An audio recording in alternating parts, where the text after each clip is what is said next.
আজ কাইনমাস্টারের যে টুলটি সম্পর্কে আমরা জানব সেটি হচ্ছে ক্যামেরা অ্যান্ড রেকর্ডার। আমরা প্রথমেই চলে আসবো আমাদের ফোনের স্ক্রিনে। এরপরে আমরা কাইনমাস্টারে একটি প্রজেক্ট অন করে নেব।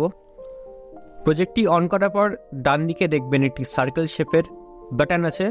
এখানে দুটি অপশান থাকে, প্রথমটি ক্যামেরা, দ্বিতীয়টি ক্যাম রেকর্ডার। আমরা যদি প্রথমেই আমাদের ক্যামেরা অপশানটি ক্লিক করি তাহলে এটি আমাদের ফোনে থাকা ক্যামেরা অপশানটি অন করে দেবে। ক্যামেরা অপশানটি অন করার পর এখান থেকে আপনারা যে কোনো প্রকার ছবি তুলে টিক চিহ্নে ক্লিক করলে এটি আপনার টাইমলাইনে অ্যাড হয়ে যাবে। এখানে আমি একটি ফুলের ছবি তুলেছিলাম, দেখুন এটি আমার টাইমলাইনে অ্যাড হয়ে গেছে।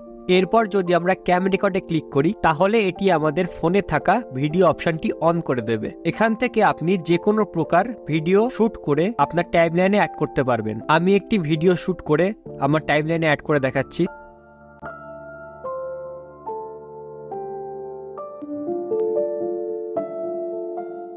দেখুন এটি অ্যাড হয়ে গেছে। এটাই ছিল আমাদের ক্যাম রেকর্ডারের কাজ। আশা করি ভিডিওটি আপনাদের ভালো লেগেছে। ভিডিওটি ভালো লাগলে অবশ্যই একটি লাইক করবেন এবং চ্যানেলটিকে সাবস্ক্রাইব করে দেবেন।